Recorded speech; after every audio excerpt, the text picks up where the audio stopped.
I'm the minister from St. Mark's. I was asked to welcome you, and so please feel welcome. This is a very timely and significant issue, as demonstrated by the great volume of you here. Thank you very much, Rick. And we are appreciative to St. Mark's Lutheran Church for hosting us this evening. My name is Paul Campbell, and those of you who know me will be relieved to know that I'm not presenting or going to talk very much, just a few introductory words. And I'm happy to be here to try to moderate the flow of the evening and to welcome our guests, our panel, and to help us engage with this important topic. As Rick's already said, this is a timely topic. It's not something that ought to be or can be treated lightly or casually. It has to do with the delicate nature of our mortality. And we're extremely grateful for the willingness of 4 panelists who've decided to accept our invitation to come and respond and speak tonight. Namely, Rabbi Alan Green, welcome Alan. Sheikh Hosni Azavi, welcome. Barry Hammond, and Reverend Lynn Brinke. We'll have an opportunity to hear from each and all of them in a little while. We also have with us 2 folks that are well able to and willing to help us reflect on, again, the delicate nature, the opportunities, the challenges of the topic of possibility of physician-assisted suicide. Dr. George Webster, who's the ethicist from St. Barnabas Hospital, and Dr. Brent Wern, who teaches in the Faculty of Medicine. So we're extremely grateful for all these folks and their willingness to be with us tonight.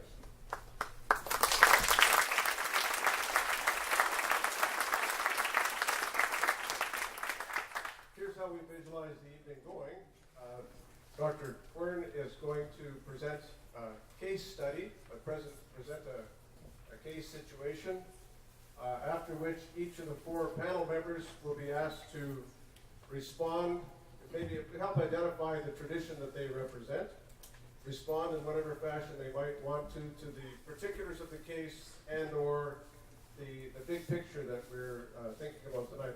After which Dr. George Webster will have an opportunity, and we're grateful that he's going to provide an overview and some reflection on what he's heard with respect to the case and the responders coming from 4 different flanks of commitment to the human condition.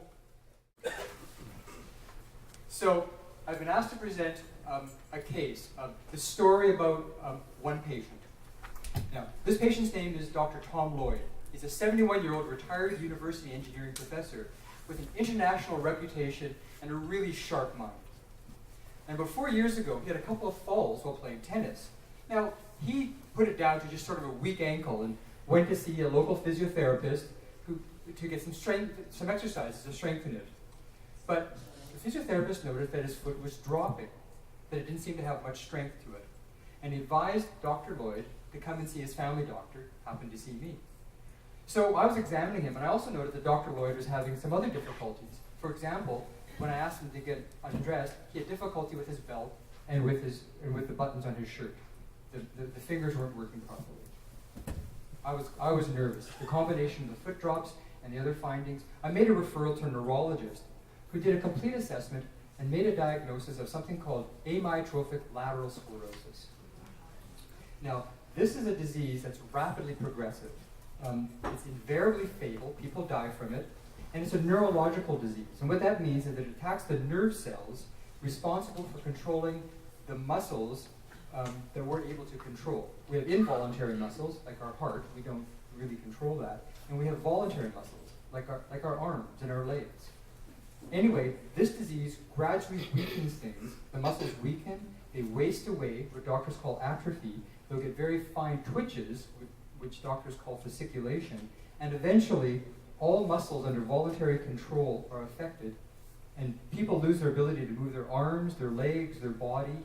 And the worst part is, when the breathing muscles stop working, well, you can imagine what happens. The disease does not impair a person's mind or their intelligence, although depression and fear are very common and can affect how a person thinks. The disease itself is not painful, but as the muscles weaken, choking, difficulty swallowing, lung infections are very common. So anyway, Dr. Lloyd and his family dealt remarkably well with this news.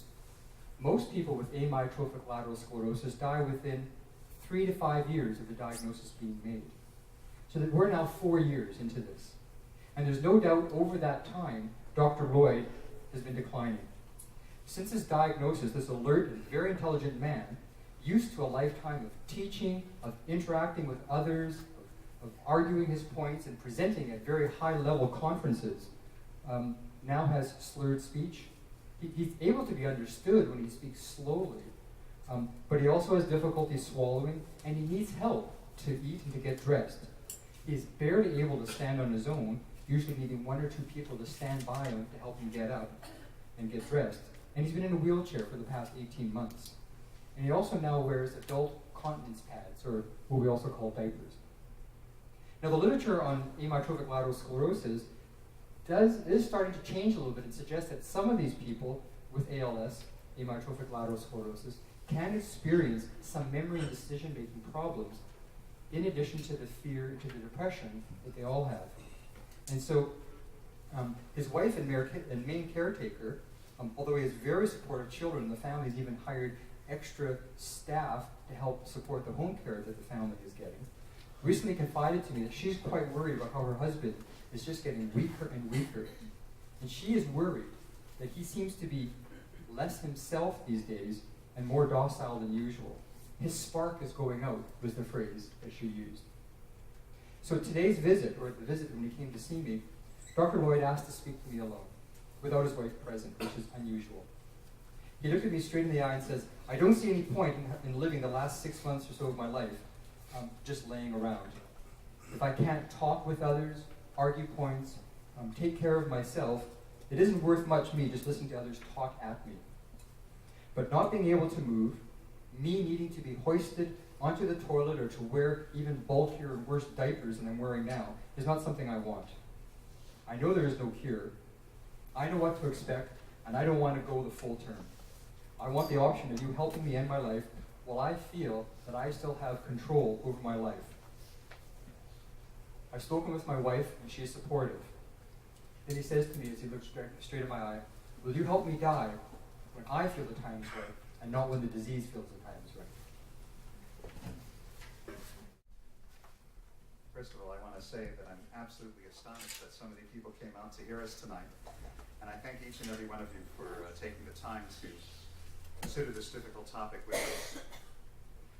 I think in order for my presentation to make sense, you have to understand that from the beginning, Judaism is a duties-oriented system rather than a rights-oriented system. So the whole question of rights is secondary in Judaism. The most important thing, the most basic belief about human life from a Torah perspective is that our lives don't belong to us strictly alone, but also they belong to God. And since we are mere stewards of the body which the Creator has given us, we believe that God can and does limit the use of those bodies. Also, we're commanded to preserve our lives. The rabbis understood the teaching in Leviticus chapter 18 that we should obey God's commandments and live by them to mean that danger to life suspends virtually all other commandments. Also, since Deuteronomy chapter 4 teaches you shall carefully preserve yourselves, we're actually obligated to take the best possible care of our bodies. The great medieval rabbi physician Maimonides wrote, the rabbis prohibited many things because they were a danger to life. Therefore, one who says, I will endanger myself and it's no business of yours, is to be whipped. Accordingly, one may not inflict injury on his or her body or injure others. At the same time, according to Jewish law, one is obligated to save the lives of others. The Talmud derives this from the teaching in Leviticus chapter 19. You shall not stand idly by the blood of your neighbor.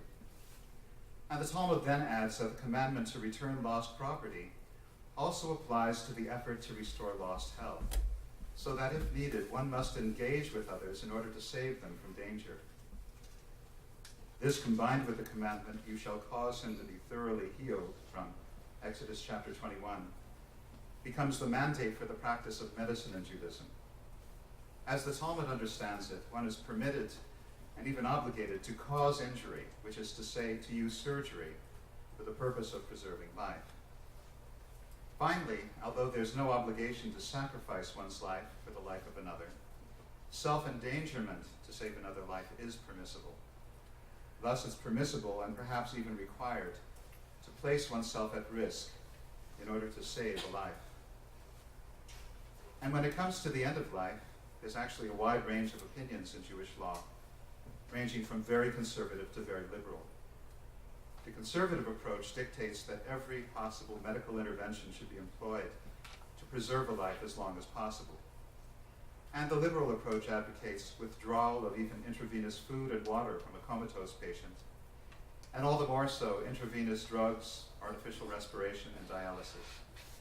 And there are also many opinions that fall between these two extremes. However, I must say that the prospect of physician-assisted suicide, in which by common agreement a doctor would actively aid someone in ending their life, is completely outside the religious Jewish universe of discourse. Religious, I emphasize. In former times, victims of suicide were treated as sinners, people who were guilty of murdering themselves. Today, our understanding has advanced, and we say today that no one in their right mind would willingly kill themselves, and so suicides are considered to be the victims of severe mental illness, and therefore suicide victims are not held morally responsible for their actions. So what can Jewish law say about the situation of a seriously ill patient who decides, with a doctor's assistance, to end their life? I would say that Judaism is first and foremost a religion that promotes life. Deuteronomy chapter 30, 19 to 20 says, I call heaven and earth to witness today that I, God, have set before you life and death, the blessing and the curse. Therefore, choose life, that you and your descendants may live, by loving the Lord your God, by obeying his voice, and by holding fast to him, for this is your life and the length of your days. Based on my understanding of this text and of Jewish tradition, I interpret this to mean that we are obligated to choose life, even in the face of severe illness and impending death.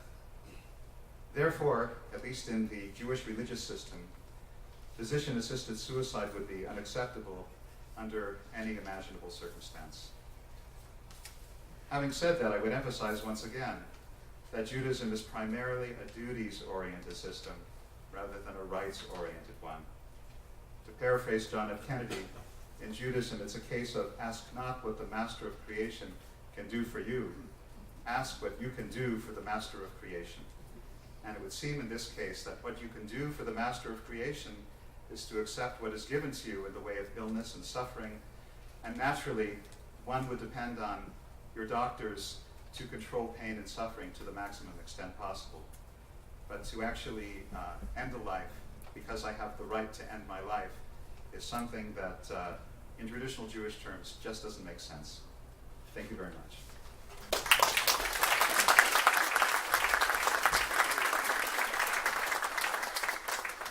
My name is Sheikh Hosni Azabi, and I will be providing the Islamic perspective on this important subject.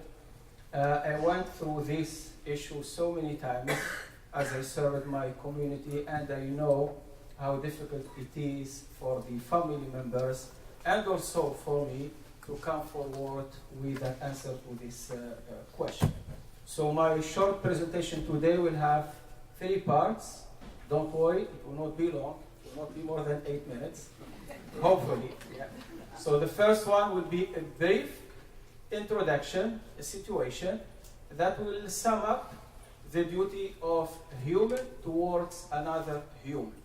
Just as a matter of knowledge, Prophet Muhammad, peace be upon him, said, the human is the brother of human, whether he likes or not. And the second, sometimes don't like it, but that's the reality. We are brothers, at least in the humanity. Yeah.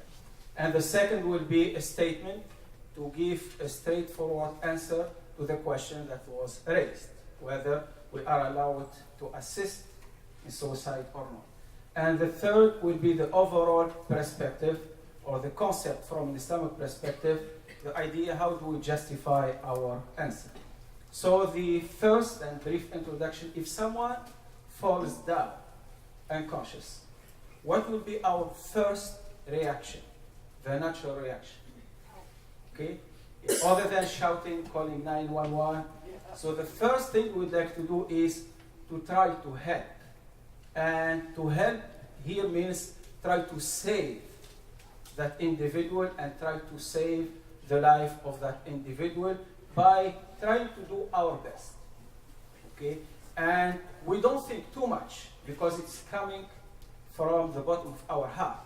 This individual is in need for help, and I will step in to help, and help means trying to save that individual. Even if I know that individual is going through a time of difficulty, even if I believe death may bring rest to that individual, but when I see the situation, I will step in. This will summarize the duty of a human towards another human. In other words, the point I would like to draw from this situation is to say the quality of life is not of our concern. So we don't decide the quality of life to say, let that individual die or not. No, we step in. So from Islamic perspective, we would like to keep with that scope, do our best to save our lives, whether we are the doctors, we are the family members, or we are the ill person. We need to do our part. Now, the statement to answer the question of the assisted suicide, I would say, and this is to my understanding and to my research, it is a consensus among Muslims. So assisted suicide is not permissible for the physician, the patient's family, or the patient himself. The patient with the terminal illness must not end his life because of desperation and loss of hope. And when I say must not end his life, that means he himself or her herself will take her own life, or he or she will take assistance, someone else to assist him or her in taking her life. But at the same time, just one small point to clarify too, when the treatment becomes futile, we have some kind of certainty that the treatment is not going to help, is not going to do anything. Now the treatment becomes mandatory, according to most of the scholars. Some others will say, no, we will continue to do the treatment. But at the same time, even if the treatment becomes futile, it is the basic human rights of that patient. And here we are speaking about the rights of hydration, nutrition, nursing, pain relief, and all kinds of means by which we can elevate the pain and the suffering and remove or reduce the suffering from that individual. So that cannot be withheld. Now, to get the reason or the perspective, the Islamic perspective or the justification, I would like to quote some verses from the Quran and see how our scholars, the Islamic perspective, interpreted and looked at those verses. So the first one, it says, وَلَا تَقْتُلُوا أَنفُسَكُمْ إِنَّ اللَّهَ كَانَ بِكُمْ رَحِيمًا. Do not kill yourself. Indeed, God is merciful with you. And here you can see that God is addressing the individual himself. Do not kill yourself. Okay? You may perceive the matter from your own perspective, but keep faith. God is the most merciful. Don't do it. And that means it cannot be justified. So there are no exceptions. Don't do it no, don't do it. That simple and that clear. Another verse says, وَلَا تَقْتُلُوا النَّفْسَ الَّتِي حَرَّمَ اللَّهُ إِلَّا بِالْحَقِّ. Do not take life which God has made sacred except in due course. So here, the first verse is addressing the individual herself. In the second verse, it is addressed to all those who may be directly or indirectly involved in killing an individual, it says, you can't do that. Don't do it. We read also from the verse, وَأَنَّهُ هُوَ أَمَاتَ وَأَحْيَا. It is He, Allah, God, who takes life and gives life. We also read in the Quran, وَلَا تَيْأَسُوا مِنْ رَوْحِ اللَّهِ. Do not lose hope. We read also, أَلَمْ نَجْعَلْ لَهُ عَيْنَيْنِ وَلِسَانٌ وَشَفَتَيْنِ. Didn't we give the human being the eyes, the tongue, and the lips? In another ayah, وَجَعَلَ لَكُمُ السَّمْعَ وَالْأَبْصَارَ وَالْأَفْئِدَةِ. It is God who gave you the hearing and the sight and the heart. So what do we draw from these verses and other verses and certain sayings of the Prophet Muhammad sallallahu alaihi wasallam? So the first thing is that life is sacred, and the safeguarding of life is the first highest objective in the Islamic Sharia or the Islamic religion. In Islamic religion, we have something called the highest objective of the Islamic religion. What this Islamic religion is about, it wants to serve certain objectives. We call them maqasid, or the highest objective. And the objective number one is to safeguard the life of the individual. And the other thing we learn from the verse I quoted, that our body, you don't own your body. When I say lips and eyes, so this is a reminder that you don't own your body. Your body was a gift, and you have been trusted with the body that you were given, and to take care of it and not to cause any harm to your body. This is why we say it is not permitted in the Islamic religion to cause any harm to yourself. Of course, let alone to the others. You don't own your body, you are trusted to take care of your body. And the third point, which I mentioned at the beginning, I said the quality of life of the individual is not the business of, let's say, the doctor or the individual. Because at the end of the day, one will say, what is good life? It might be very subjective. Good life for you is not necessarily the good life for the other. So when someone would like to say, even the individual himself would like to end his own life to say, because I have miserable life and because I have suffering, yeah, we do realize the pain, we do realize the difficulties, but the idea is not to end your life out because you lost kind of hope.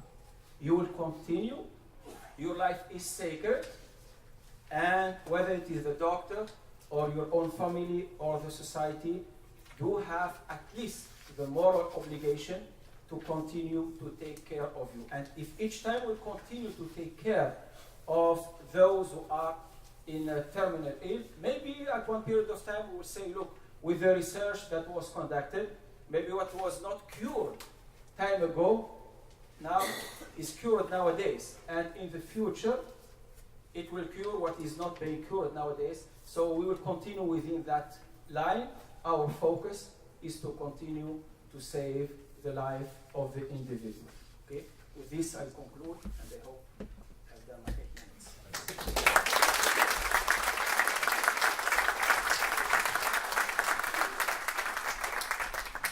Well, my name is Barry Hammond. Very close to your mouth. And I guess I want to say that I think I disagree with much of the God hypothesis that some people are making here. And so therefore I probably take a different tack. Anyway, I want to first of all make a couple of comments about what the doctor said here. Dr. Lloyd had said that he cannot control his own bodily functions.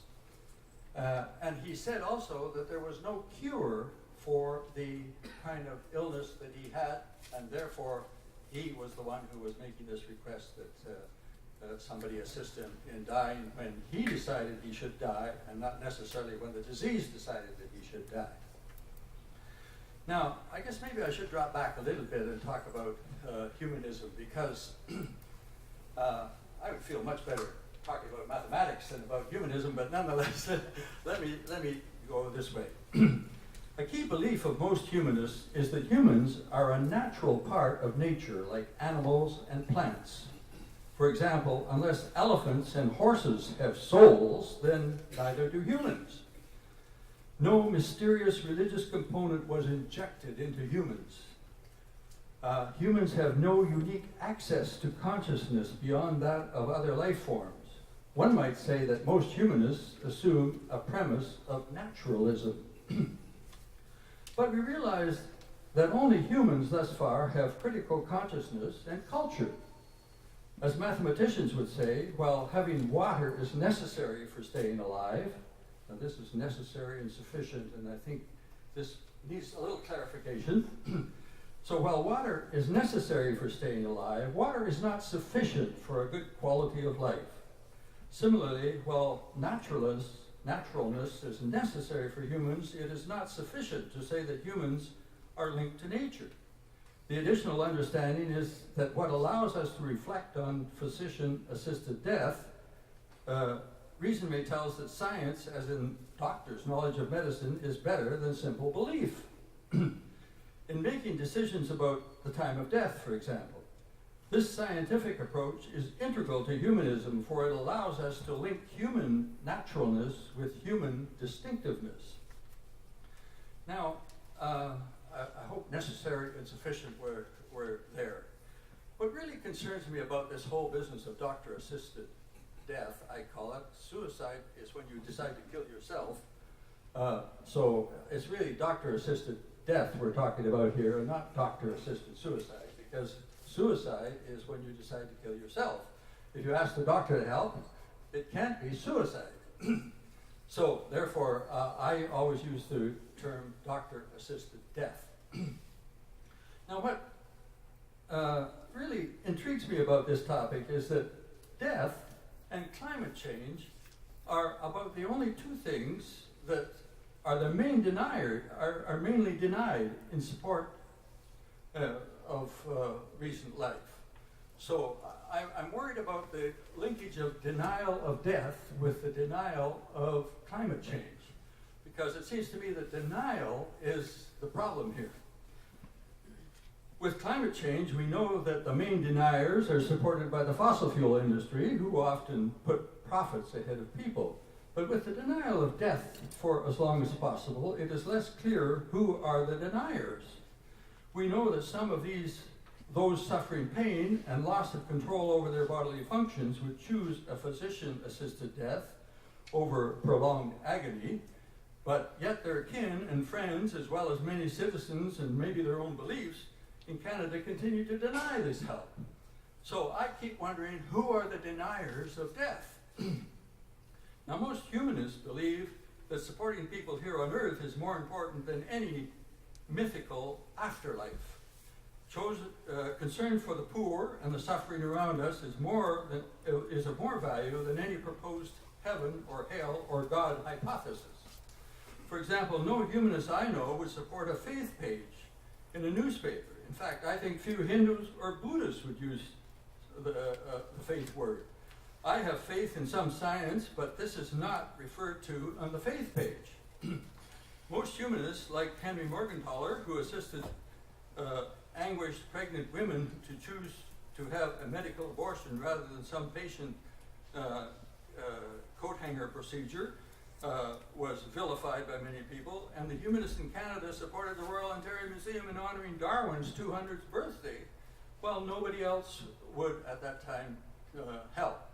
The United Church did come on board a little later, and they helped the humanists to sponsor Darwin's birthday. People are more concerned with the here and now rather than escape to an unknown afterlife. I sense that many Christians who built hospitals and educational institutions were more concerned with their fellow humans than with doing God's will. Such people likely viewed God's will as alleviating suffering and stimulating people's minds, and likewise with physician-assisted end of life. Most humanists are more concerned with quality of life than the length of life. So why prolong a painful existence when doctors could end such a pain? The elderly patient has few options in terminating a meaningless existence. He or she can remove a feeding tube or otherwise starve, but such actions require initiatives beyond those of doctors who may have ordered the feeding tube in the first place. Would it not be better for patients and doctors to work together in pursuing in a partnership if the patient's choice is to depart painlessly? Whose body is it anyway?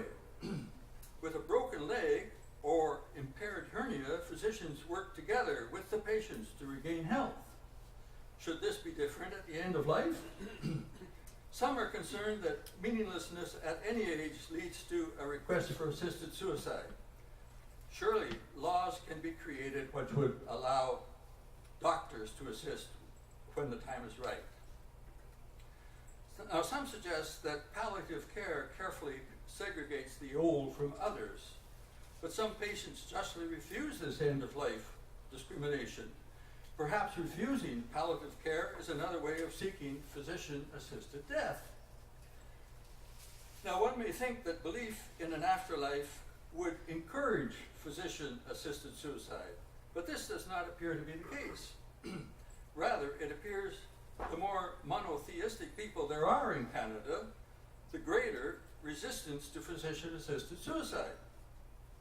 I sense this is because of the confusion between a God hypothesis and that of assisting our fellow persons.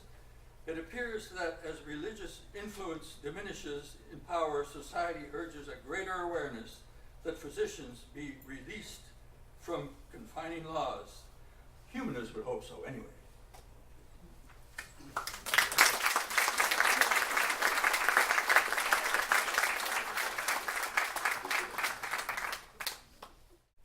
First of all, I want to say that I'm really glad we're having this conversation tonight, because I think this is what we need to be doing in Canadian society at this point.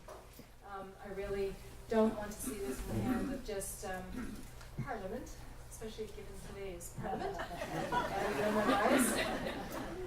So I'm very glad to see so many. A tad intimidated too, but very glad you're all here. And Ron owes me for this one. It would really be easy from a Christian perspective to begin this by saying, it's very clear and simple, thou shalt not kill, and we're done, and let's all go home. I thought about that. I think there's a broader perspective here that I want to lift up to you, and that is really starting way back in what Christians and Hebrew scriptures would call the book of Genesis, the very beginning. When we talk about the creation of humanity, that we are created in the image of God. And my question is, what does that mean? And I'm guessing that if we polled the room, there would be as many, I don't even want to know how many people are here tonight, opinions and descriptions of what, and understandings of what that would mean or not mean. But as I reflected on what that means, I think that as I look at least Canadian society, that for us to be human largely, at least when we get into this conversation, but others as well, means that we understand ourselves as human beings to be about our intellect, to be about our cognitive capacity. And when that is diminished radically, when we're not able to communicate, when we're not able to express, when we're not able to form ideas anymore, we begin to wonder if life has any purpose. And that discussion comes up very quickly in the context of where I work, and I need to put this little preface piece in here. I'm speaking on my behalf, not on behalf of the hospital, so just in case my boss is in the audience. So, but in the context of that work, that when we're working with patients who have severe Alzheimer's or other dementias, or when we work with people who have been born with particular intellectual cognitive disabilities, the question comes up very fast. So really, does this person, should we be having them do all these treatments? Should we do other things? And the bracket to that is, do they really have a reason to exist? Why are they still on the planet? And can't we do something about that? And it's interesting, actually, in the literature on physician-assisted suicide, which is the term we're currently stuck with, Barry, I don't like it either. I really go with your wording. Is that, yeah, because I think it loads the whole. Suicide is a whole other thing we need to unpack one day. Good, now I'll lose my train of thought here. Alzheimer's, yes, what is it? Why are they on the planet? Why are they on the planet? There we go. In the literature, in the work, thanks Dave, coming out of Holland, out of the Netherlands, they're talking about now, they've really shifted from where they first began and are beginning to say maybe everybody over 70, maybe everybody over 70 with cognitive disabilities needs to be euthanized. And I'm like, holy Dinah, where's that conversation coming from? Because I'm fast approaching 60, so I could be fast running out of time. So, is this what it means to be human? To only be about our intellect, to only be about our ability to think? Do we consider other aspects of what it means to be human, our experiences, our emotions, our relationships? Are we more than our cognitive and our intellect? I guess when I look too at the whole question of what it means to be human, one of the things that I resist, and again, Barry, I appreciated that about the death piece, because I think we are a hugely death-denying, death avoidance culture. And I experience that on a daily basis in the work that I do at the hospital. I'm not so sure that we're afraid of death, but I think we're pretty darn scared about dying. We're scared about the pain that's involved. We talk a lot of, we throw the word dignity around. I'm not sure we're all working from the same definition of what dignity means. For some of us, dignity means if somebody's helping me toilet, that's not a dignified thing to have somebody helping me. Other people might move that further down the continuum. And so again, we need to have those conversations about what that means for us. We understand ourselves as autonomous individuals, but my question is, are we really? How many of you are really autonomous? How many of us are anchored and grounded in families, in communities, all kinds of communities, whether it's the curling team, the hockey team, our bridge club, a church, whatever. We are grounded and anchored in community. And this question around, should people have the option to choose when to die, really focuses on this one ethical principle of autonomy. I'm in charge of me. I almost wanted to sing the song we used to march with, maybe they still do. My body's nobody's body but mine. Anybody want to sing along? You run your own body, let me run mine. That there's that. But Margaret Somerville, an ethicist, raises the bigger question, which is, if we move in this direction, what does it do and say about our whole value system? And I think that's another important thing for us to be considering. As human beings in North America, I think we tend to not remember until we're right up against it that we are mortal, that we are finite. We like to live with this illusion that we are going to go on forever. I think that's still a part of our wanting to avoid the whole conversation that we are going to die, that this is inevitable. I'm also really aware that in the culture that we live in North America, that how many of you have heard the phrase, I'm a self-made man?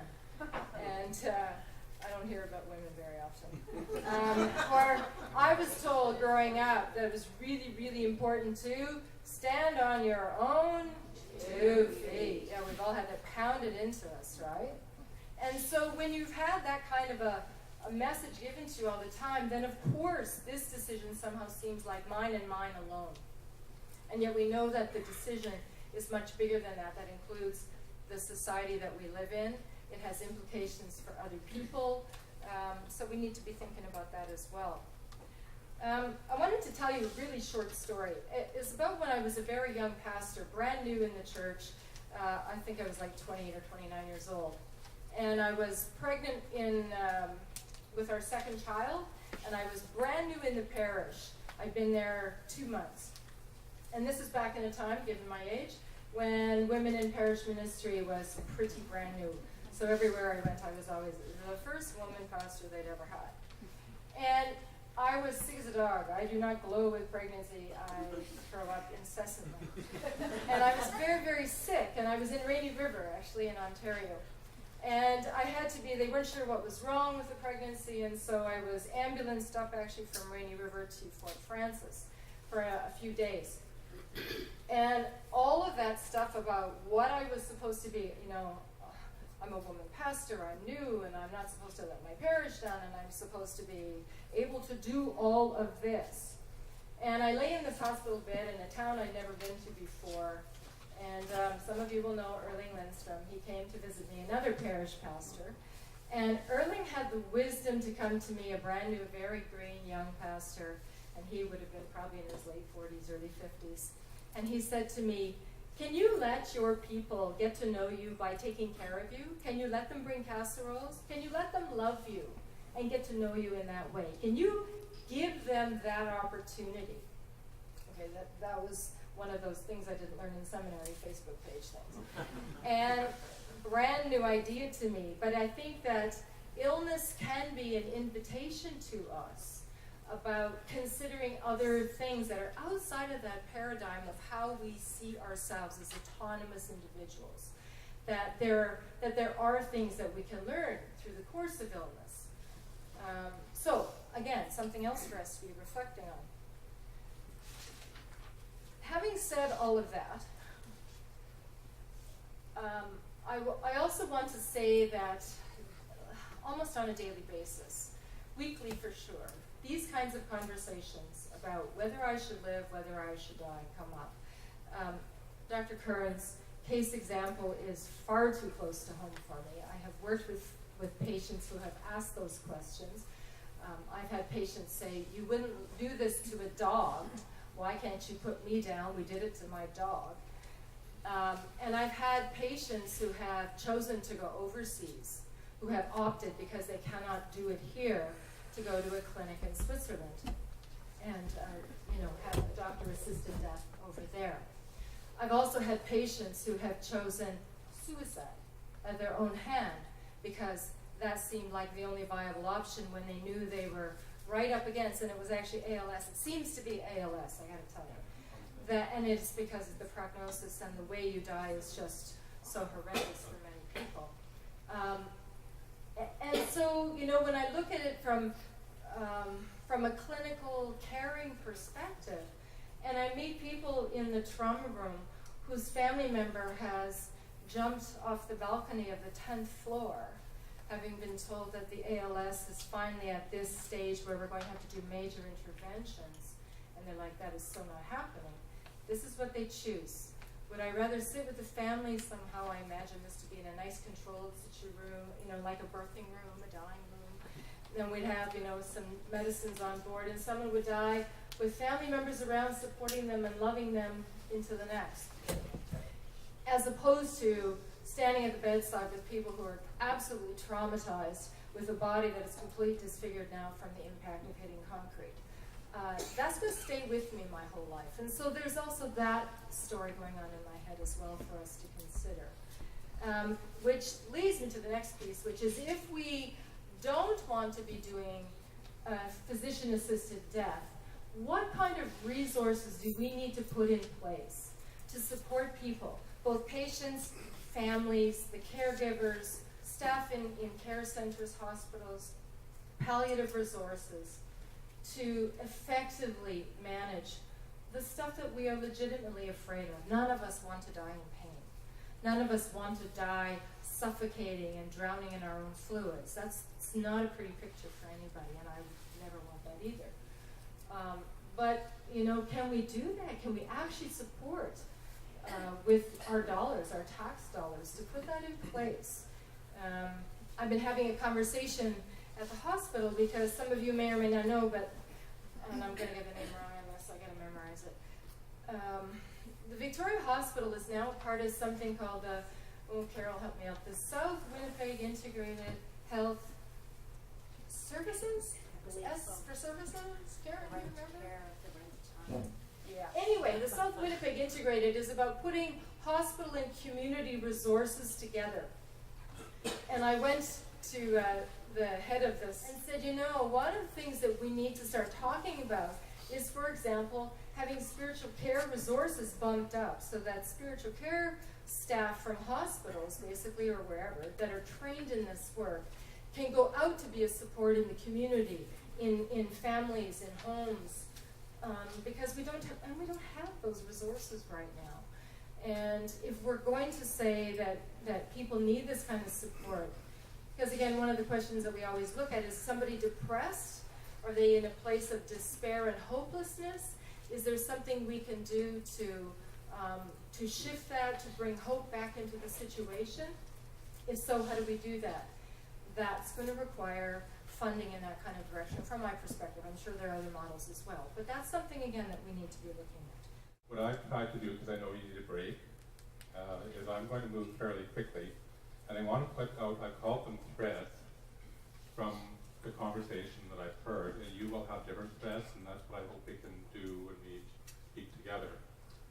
So I was most taken, I'm just going to go in the order of the speakers, by Dr. Korn at the beginning.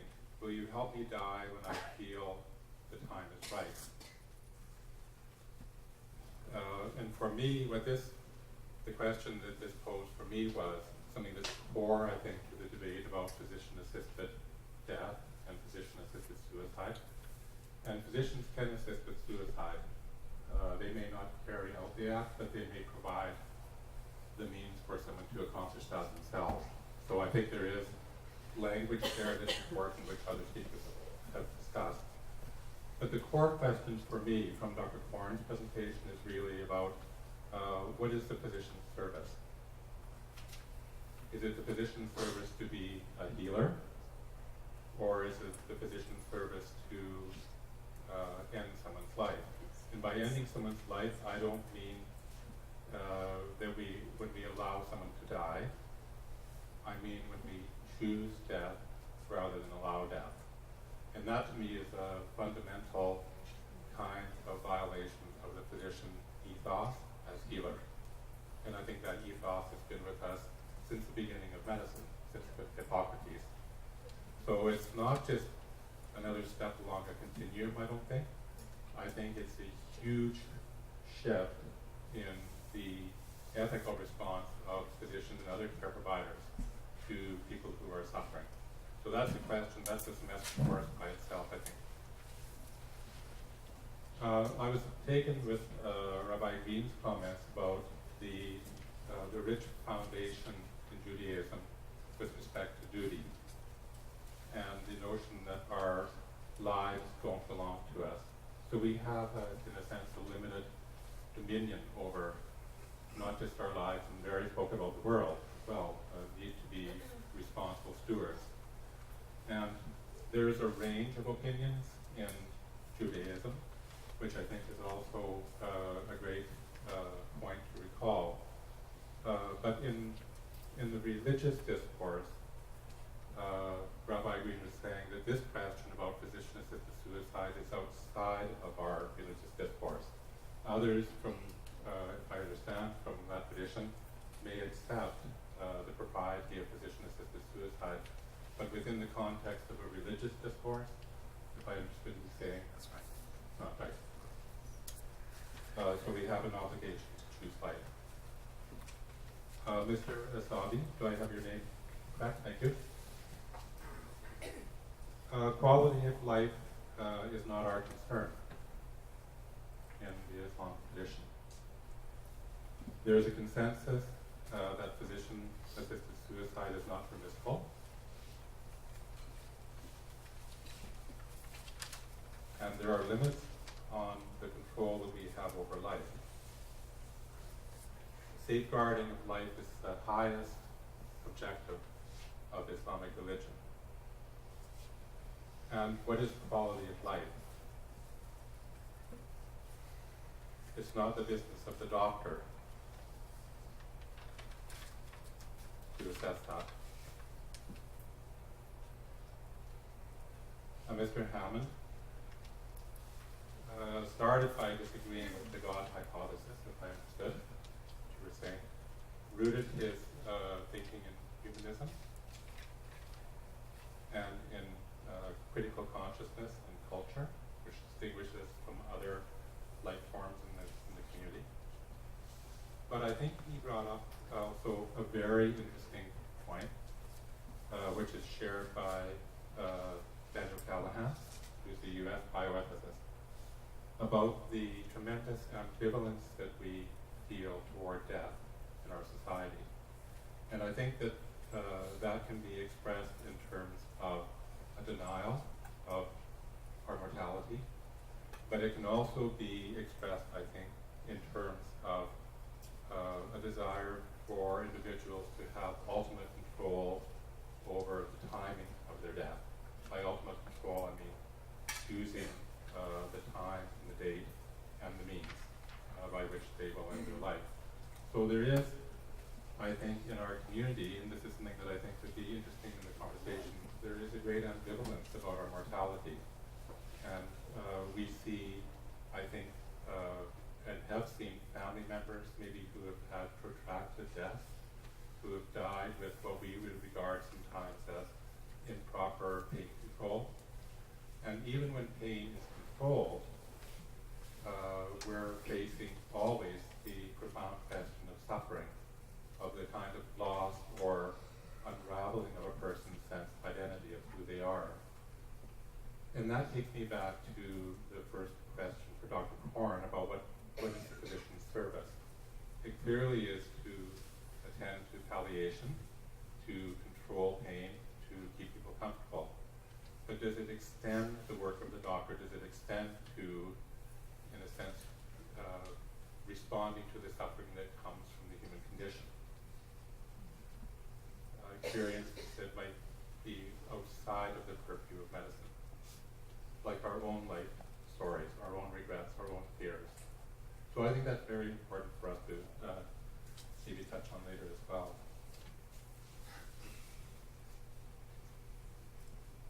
And then, Frankie, is that the correct pronunciation? Thank you.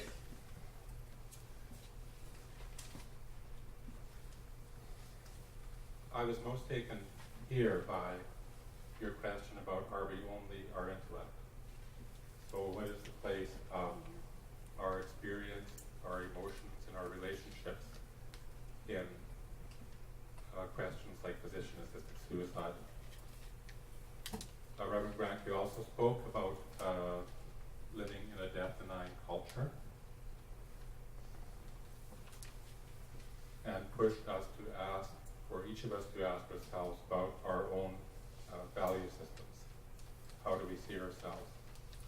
And then at the end of her comments, she asked about resources. Resources in the care systems that we have in place to respond to needs that are unmet at the present time. And the link I would like to make these two resources is, in my own work,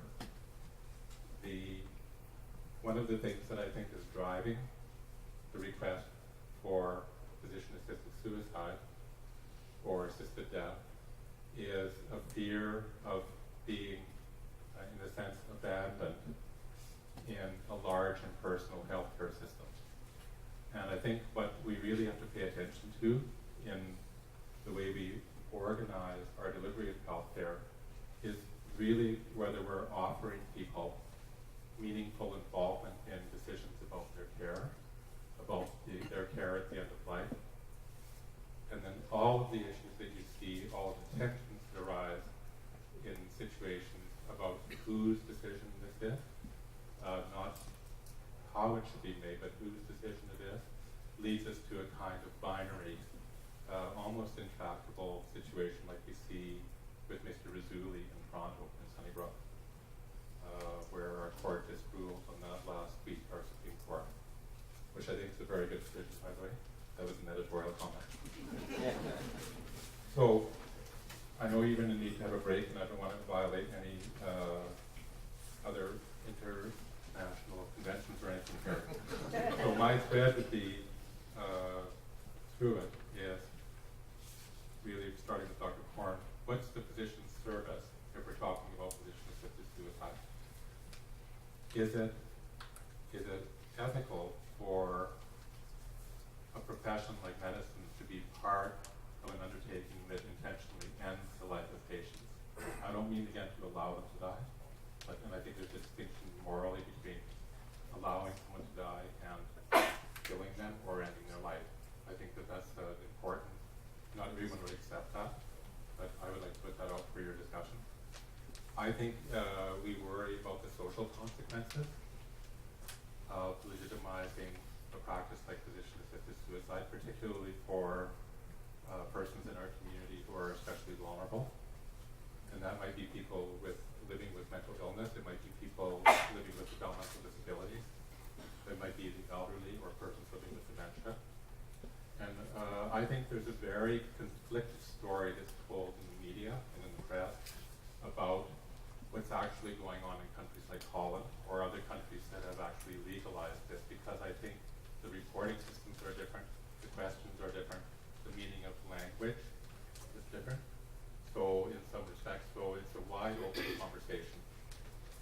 And the last thing I'd like to throw out is if we decided to legalize physician-assisted suicide, I would be interested to know if we could actually regulate it the way that we think we might. The proponents of this say that we would only undertake this with following very strict guidelines, and I'm not persuaded that we can honor those guidelines and ensure that the kinds of exceptions that the kinds of restrictions we might impose would not yield the kind of ballooning out to other populations. Okay, so that's